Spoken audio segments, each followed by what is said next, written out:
Warning.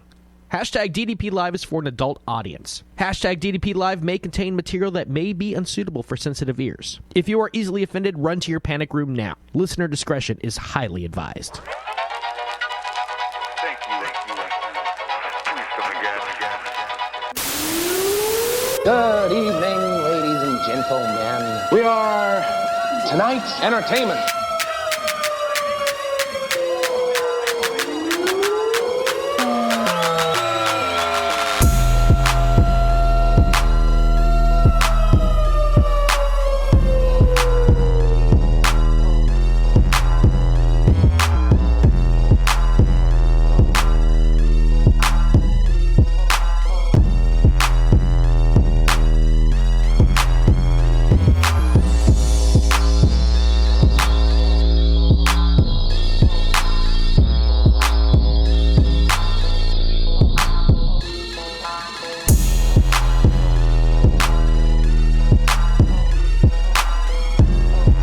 Welcome to the hashtag DDP Live here in the Longbox.FM studios, brought to you, of course, by Riley's Brewing. Of course, tonight I'm going to be doing it up, something new for you guys. You haven't seen me around really doing much since the end of the year. We killed the show, coming back with a fresh look. And as you can see tonight, it's going to be me hanging out with me, talking to you guys.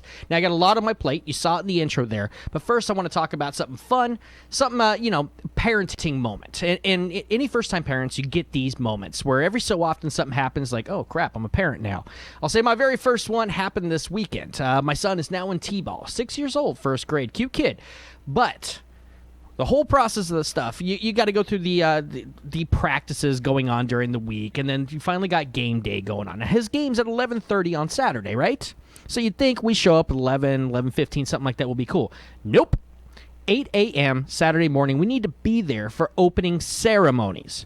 Now, we're talking about sixth graders here, not the most athletically inclined kids. As a matter of fact, I think I saw the third baseman making fart dust, sitting on his butt, making little sandcastles and stuff while the game was going on. I mean, the participation awards may be the best way to describe the entirety of what this T-ball thing is. Everyone gets the bat. Everybody gets a score. I digress. Anyways, 8 o'clock, man, on a Saturday. Come on, dude. Come on. It's still cool enough. It's not like we're escaping the heat. But yes, Parenting 101. I got my first one, and I got till the end of April to do this. Either way, it was fun. I have it up on my Facebook page. My son's first attempt. He actually got a grand slam foul tip. Think about that one. Anyways, tonight's show, what we got going on, we're going to be talking about a lot of things going on in the Valley. A lot of things have been attracting my attention on the Facebook, otherwise the thing that I like to call Central Valley's housewives. Desperate housewives of the Central Valley? I don't know. It's always full of drama, and when you're really bored, it's easy to get sucked away, click, click, click, scrolling through the screens. Some things going on here, though, in the Valley that I do want to talk about. I will be hitting up Stone Shiver, their show, and we'll talk about that here later on in the show going on. Longbox.FM is going to be a part of it. I'll be hosting it, and it's their new album. But we'll get to that. We also have a war of words. Racism involved between mayoral candidates back a couple months ago, Henry R. Perea and Steve Waite, the owner of Roll One for Me. Some things were said on Facebook, and it's blown up. We'll talk about that, but my first story here tonight has to do with a wonderful douchebag, Kelly Dooley. Now, if you guys are been listening or paying attention to the news in the last, I guess, 4 years ago, happened at a Tower bar. It's been shut down since. One night, drunk dude, Kelly's hanging out at the bar, and Tower favorite, Sarah Rochelle Ashton, was also hanging out there. She went to go pay her bill. Guys starts reaching around, grabbing her, being douchebag dude that we all know and hate. She rejected his advances, eventually leading to slapping him in the face. Walks away in the patio. You think, done deal. Everybody walks away. We're all good. Not the day. Nope. Guy follows her out. Whatever happens, some interactions, a back and forth, possibly a beer bottle to the face from her to him. It all led to a finalized in him taking a cocktail glass and smashing her in the face, doing damage. 28 stitches, I believe, to her face, 9 to her chest. Now, she models She does, I'm not sure what kind of modeling, but her face is a moneymaker for her. She does stuff with that, and it doesn't matter what your profession is, getting a cocktail glass to the face is bad. Unless, I guess, me. Normally you don't see me. I do radio, right? Except for right now. Anyways, this all went down almost 4 years ago. Well, the trial happened in this last week and a half. As this trial came out, the professional douchebag, Kelly Dooley, went out of his way to make himself look like a jackass in front of the entire court. Now, there was talk about whether or not she instigated things, which, justifies the idea that he can hit her in the face with a cocktail glass. They went on the approach that maybe she was also drunken mess, and both sides are equally guilty. Either way, we're looking at a case where Kelly Dooley is now looking at his third felony. 3 strikes. That law that we passed a long time ago that has now since been ruined by Prop 47, Prop 57. And if this guy gets convicted, no guarantee he stays behind bars for the 38 to life that he's looking at. In the process of the court case, Pablo Lopez from the Fresno Bee was live tweeting, talking about how the day of sentencing, or the day of whether or not to find out if he's guilty or not, he showed up late, potentially inebriated, drunk in some way, which, when you're getting locked up and you're done, and maybe you get your last hurrah. Not looking good, though. Again, sitting in a jury of 9 women and 3 men, this guy makes the comments about how he wouldn't have even hit on her. She's not attractive, not his style. She's too fat for him. Shaming her every way possible. Just constantly knocking and proving to the entire world what kind of asshat this guy is. So anyways, courtroom, it was announced once I guess after a little incident with the bailiffs getting involved with Kelly Dooley, finally the judge comes in, hands out the verdict, guilty. Shocker. The guy's locked up. Now, you can go to his Facebook page, and if you happen to be friends with him, you can leave fun notifications or fun messages, as I've been doing. I've been having a little bit of fun doing the trolling thing. But this guy is looking to do 38 to life and learning how to bend over, take it, and be a butt buddy for his cellmates. Hope the best for you, Kelly. Also, if you really want your house painted, don't use Kelly Dooley painting. Although maybe, because a civil case may be happening. As we know from looking at his Facebook profile, he won the dream home this last year. A dream home could go to Sarah in a civil trial, but it'd be recommended not because taxes and all that stuff that goes along with it, house payments. I know it's a free thing, but when you get it, it's California. I don't know the specific details, but I'm assuming she'll still get bent over due to the tax man. So just take the income and the money that's coming from apparently a profitable site or profitable business in his painting. Anyways, I digress. The guy's an idiot. Glad he's gone. Hope he stays in. Hope 4757 doesn't consider him a non-violent guy because, again, looking at the pictures, quite violent.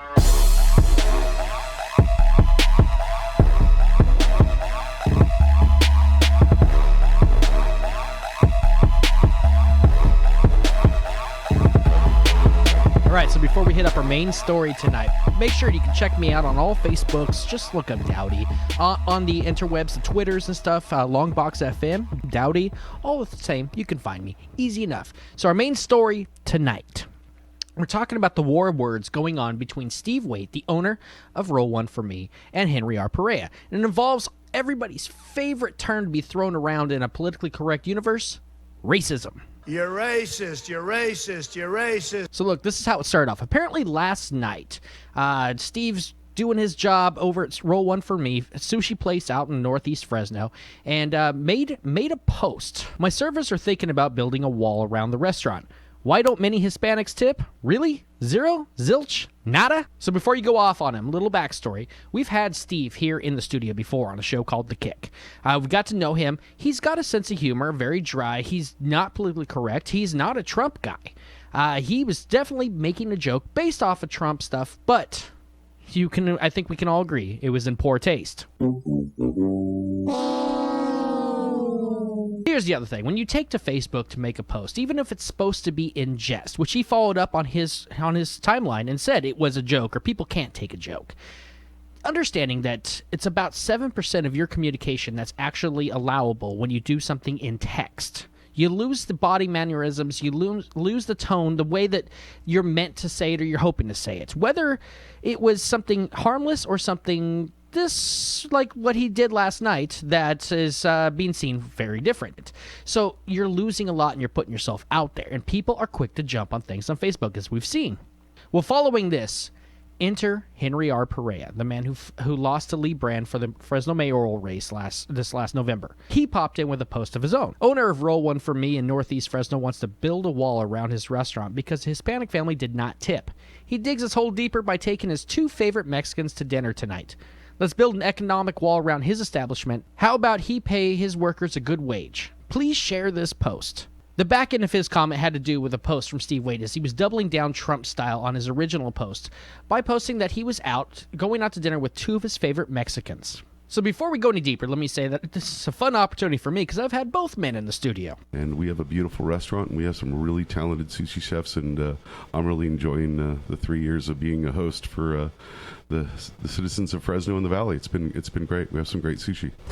I've been able to see Fresno from an entirely different perspective, and I think it's really served me well to be in the position I'm in now to be asking for people's support for mayor. One of Henry Perea's most important qualities running for the mayor was leadership. It's the leader. It's the leader of a city that sets a vision. Looking at the post, this does not feel like a leadership type of thing. Now, I can understand taking umbrage with somebody saying something that was negatively attacking you, your race, people around you.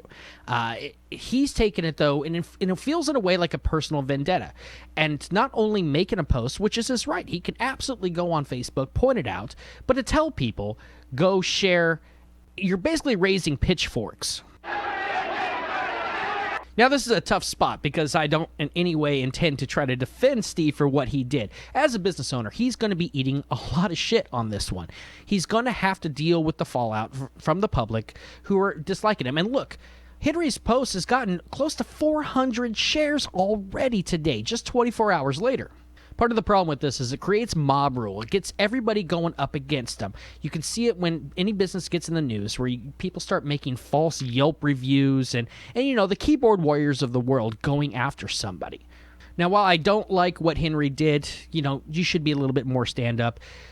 Maybe find a moderator middle ground, just to try to keep the peace, to better Fresno in general. Because if Steve is as much of a racist as everybody's claiming he's going to be, it'll be called out. He'll be out of business soon. But with it, will take the jobs of many people around him. Now, when it comes to job, I've got a sidebar. This whole thing has to do with tips, and everybody gets all angry about tipping, whether you're obligated to do it or not. And you're not. You absolutely do not need to tip, but then you get looked at as being a jerk or an A-hat because you did not put down the extra $2. Here's the thing. People working in the service industry rely on those tips. That's their bonus money because a lot of times they're making the minimum wage. And we've seen this battle. We've seen people talk about needing to raise the minimum wage. They want a living wage. The big fight when we finally passed it, $15 an hour for everybody. But we've seen what $15 an hour that causes the protest ends up being the result. No job at all for you. And he raised the minimum wage to $15 an hour, even if you're not worth a shit. Yeah. Because I'm in the restaurant industry, and I'm telling you, I was already at the point where I'm not hiring under 23s at $15 an hour. You might have to be 30 to get a job at my place because I'm not paying somebody. Yeah, you better know Latin to see if you're even worth it. Real Japanese.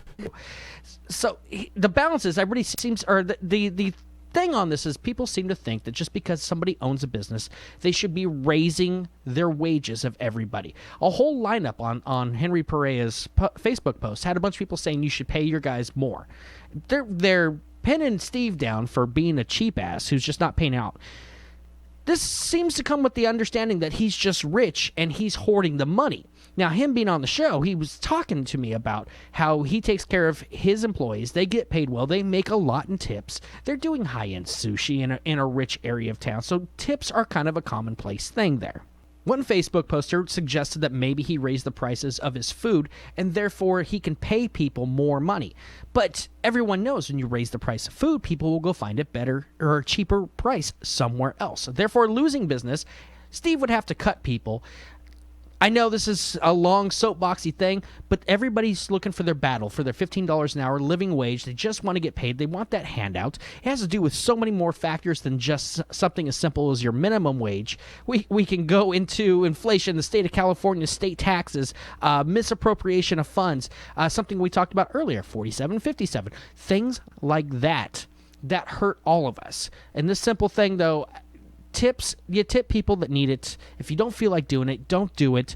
And maybe if you're the business owner, don't yell about it. Don't scream. Don't make yourself look bad. And definitely don't post something that would come off clearly racist. Now, in a situation like this, I would normally side with what everyone's doing. But because of the two stories I've already ran or talked about today, we're talking about a guy who made a joke online. It didn't come across well. He's going to suffer the consequences of that. Everybody's wanting to raise pitchforks. Henry Pereira's just gathering the people up, sending them his way to get mad, to basically, let's just set the building on fire, right? Maybe we should string him up, something like that. Here's the thing. Steve is not this guy. He has not done this. Steve just made a stupid mistake, and he's going to suffer the consequences of it. And maybe we should stop being so paranoid or so sensitive over anything that can be considered politically incorrect, the racism term. We're quick to throw that out.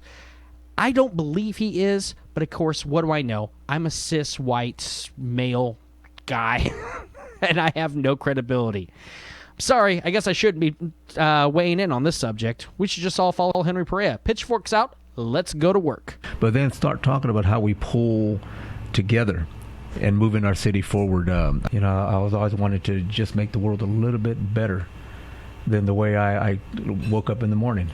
Obviously, I don't mean that, but I would like to see something better for Fresno, and I think both guys, bad form, bad display, and everybody just needs to get off. Facebook timeout. Timeout. Henry Pereira, timeout Steve Waite. And Steve, maybe do a sale one night. Something to make up for the public. I don't know. Your business. We'll tell you how to run it.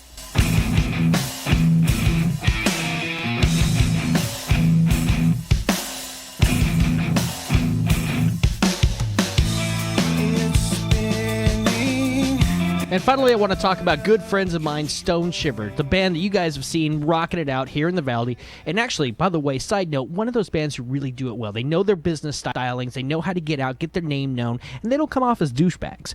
Awesome guys who are always out for the show, beginning to end, support their scene. Well, they're doing their EP release party, and it's going on April 28th this year, going down at Strummers. And they'll be performing their show with Call Me James, West Howard, and Werebear. All awesome bands that I'm excited to see. And if you followed me on New Rock 104, you know that last year my top 10 albums, Stone Shiver, who did an album release last year, and Werebear were in my top 10. The show's going down, and I will be a part of it. I'll get to be able to host with these guys. I'm looking forward. It'll be a lot of fun. Artourage is going to be involved. Live Music City. You can get your tickets through them. It's 21 and over. $10 in advance, 12 day of. Longbox will be there. We'll be recording the whole thing, too, as well, with our 360 camera. You'll be able to see the show later on, find yourself in the venue, see it at all angles, moving around. It's a pretty awesome little virtual reality show. Hopefully I get the camera and the pieces that I want in advance to make it even that much better. So guys, go out and support your local bands. Stone Shiver, give them some love, give them some likes. Go to their Facebook page. With that, wrapping this one up tonight. Thanks for hanging out with me, putting up through all the shenanigans. Look, guys, don't smash people in the face with cocktail glasses. Watch your words. Don't be stupid. I mean, a joke's a joke, but in the world of Facebook that we live in, the political correctness that we are forced to all be in, and remember, words on screen do not quite explain how you meant them. We just get to read a version of what you said, a transcription, and judge you. Probably bad if you are just a person in general. Even worse if you own a business. Be careful. And ex-politicians, try to be a little more political. Try. So that's it for me. Please go to my Facebook. You can now find me, hashtag DDP Live, the Old Dirty Dowdy Podcast Facebook page. Give me some love there. Find me on the YouTube page. More likes, more subscribes. I'll try to pump out these things more and more. I'm sure we'll have a new show coming up here soon with Stone Shiver. I'll get them in the studio. We'll get a legit, solid interview. I know people have been saying that they'd like to get a music show going, or a music podcast going that's more informative. I'm going to do my best for you guys. With that being said, thanks everybody for tuning in tonight. This is Dowdy, and I'm saying word.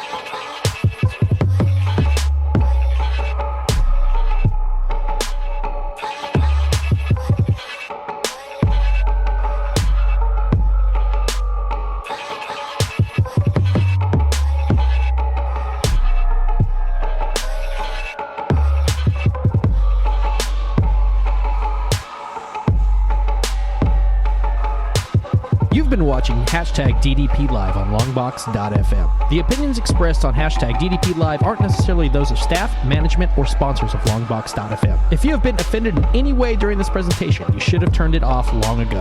Hashtag DDP Live is a presentation of Longbox.FM.